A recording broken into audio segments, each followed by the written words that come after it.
Hi, Anton here. So let's improve your drift exit. So when you straighten out and you finish your drift. So basically, this is a very simple tutorial. Really, it's more of a reminder rather than a tutorial. However, it is important for beginners especially, so you get into the right habit. And this is basically when you release the throttle to straighten out and you finish your drift. So you exit your drift. It's a good habit to do all of this, the process of exiting a drift, um, in a smooth and predictable manner. And the reason for this is once you advance and you go on to tandem drifting, as a leading driver, you make a predictable finish. So then there isn't any sort of crash or contact at the end. And things like this have actually happened before in real life and on the simulator, of course, to different sorts of drivers, right? And this is not what you want at all. It's really unnecessary, of course, and crashing is absolutely not what you want at all. So basically, imagine this is our clutch pedal, this is our brake pedal, and this is our throttle pedal. So clutch, brake, and throttle. Number one, we want to make sure that once we're exiting our drift and straightening out, we don't snap into angle. So this is a good habit to make sure that we gradually um, straighten out and not snap into angle. As you can imagine, if you snap into angle and let's say that this is our chasing driver and this is our leading driver. So let's say this is our finish line, let's say. So we're going. The chasing driver needs to still cross the finish line.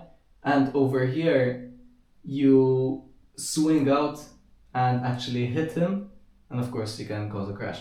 So instead of finishing like this and immediately just straightening out, try to continue going a bit and then straighten out gradually. And of course, this is good for the chasing driver to understand what you're doing because you're doing it in a predictable and smooth manner.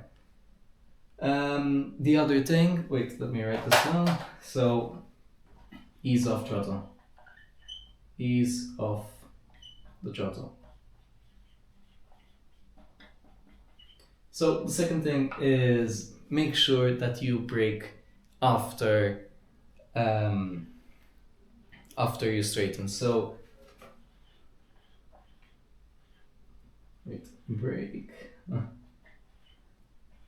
Yeah, brake after straightening.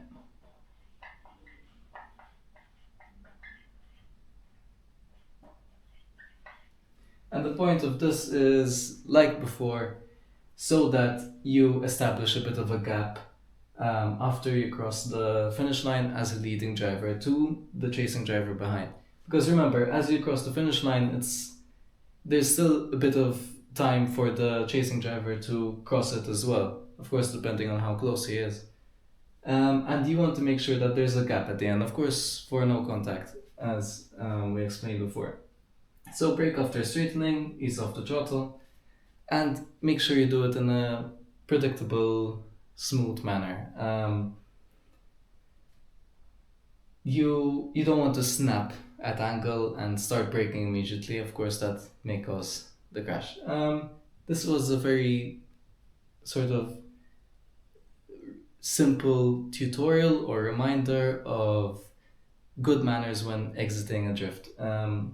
Of course, if you're solo, if you're just drifting alone, this doesn't really matter so much. Of course, you don't want to snap into angle and then suddenly spin out, because sometimes that actually happens where some drivers, inexperienced, they just release the throttle, snap it at angle, and just spin out. But it's a bit of a very silly mistake. So yeah, basically this is a good reminder before going on to tandem drifting as a beginner. So let's say you're doing donuts. Each time you do donuts, try to practice gradually straightening out. What I mean by this is not you take forever to come off the throttle pedal, but don't go from whatever throttle input you have, let's say 100% or 90%, and you suddenly release it all of a sudden. When doing tandem drifting as a leading driver, there's this sort of etiquette where you expect to do the finish in a clean, predictable manner.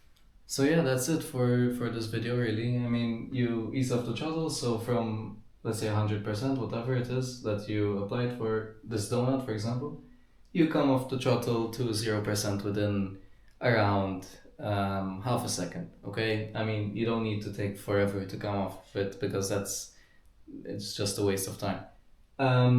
But do it in a predictable manner, and make sure that you straighten up um, with the grip coming back to the rear tires in a progressive way. And then you brake after straightening, so you straighten up and then you brake. So this is good to remember when before going to tandem drifting, as the chasing driver can be very close behind. Linked below, I have my SimDrift ebook, and that's called SimDrift Mastery. Over there, I go through different sorts of aspects, like preparing for competitions, driving techniques and setups, etc. So if you're interested, it's linked below. Thank you for watching. Please like and subscribe, and see you next time.